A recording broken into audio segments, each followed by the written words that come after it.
I'm Kim Greenwood, and I did my psychology final project on social media. I decided to do social media because it's always been kind of fascinating to me to see how social media affects people in various different ways. So as we were reading this semester in the textbook, I found some statistics that were super interesting to me.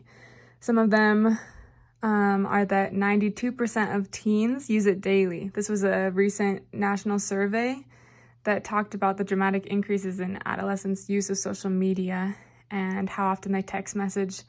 So 92% of teens use it daily, and 24% reported that they go online constantly. They're always online and checking their social media to make sure that they're up to date.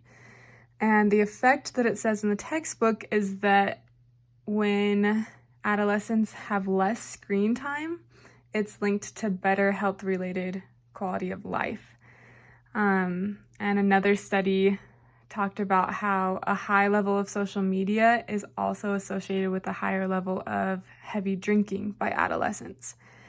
It's really interesting to me to think about how text messaging is way more common among adolescents than even face-to-face contact, which is very important to have face-to-face contact with applying for jobs and interviewing. And I think a lot of adolescents are losing that important life skill.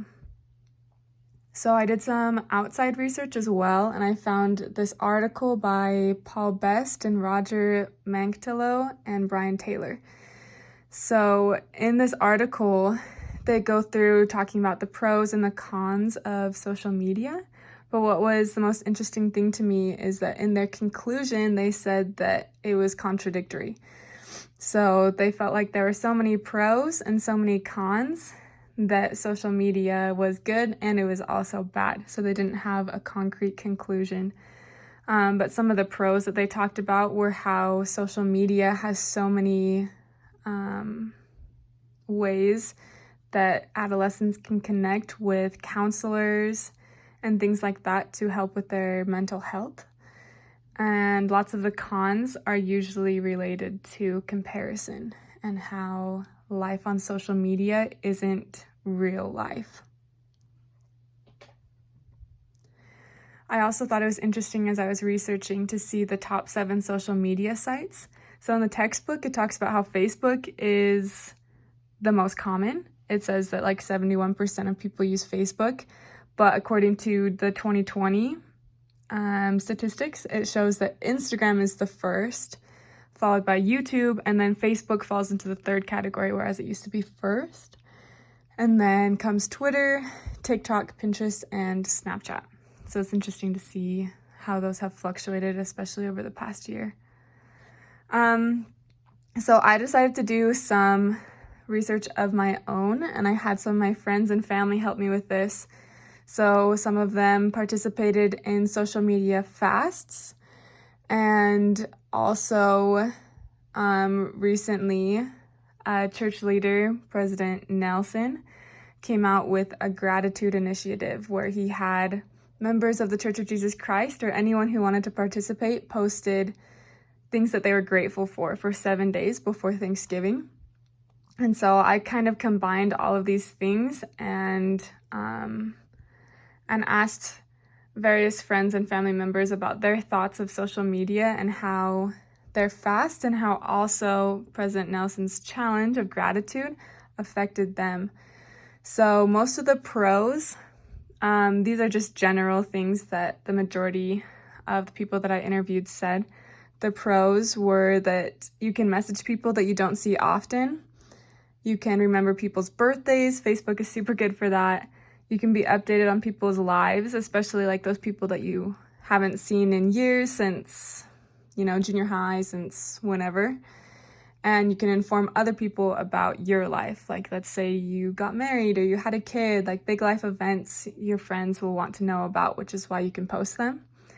However, there are just as many cons on this list as there are pros. One of the biggest one that everybody said was the fact of comparison, and also that it's a time waster. You get on and you just scroll for hours and you could have been doing something more productive. Another con is that it's an unrealistic view of people's lives. A lot of the time we just focus on putting something out there and not talking about the hard things going on, and so others feel down and feel like their life isn't as great. Something my dad always says is that he doesn't like that his life is on display, which is why he never posts on social media. So during this social media fast, overall, my friends and family said that it improved their quality of life, which was super interesting because after the fast, they went back to social media, but they said that during the fast, it really improved their quality of life because they stopped comparing. They enjoyed more the little moments.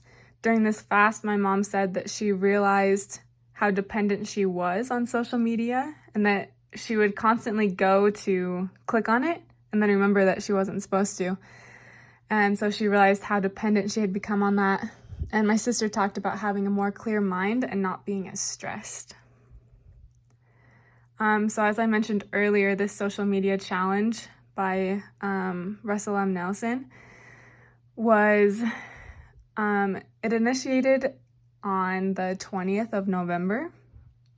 And President Nelson stated in his video message when he challenged everybody to focus on gratitude, he said, "Working together, we can flood social media with a wave of gratitude that reaches the four corners of the earth."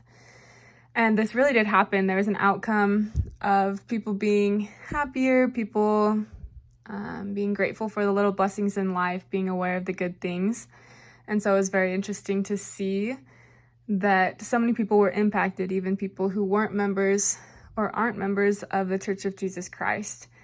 And my friends and family had felt that it had the same impact, that this challenge really did help them to focus on the good and was very unifying.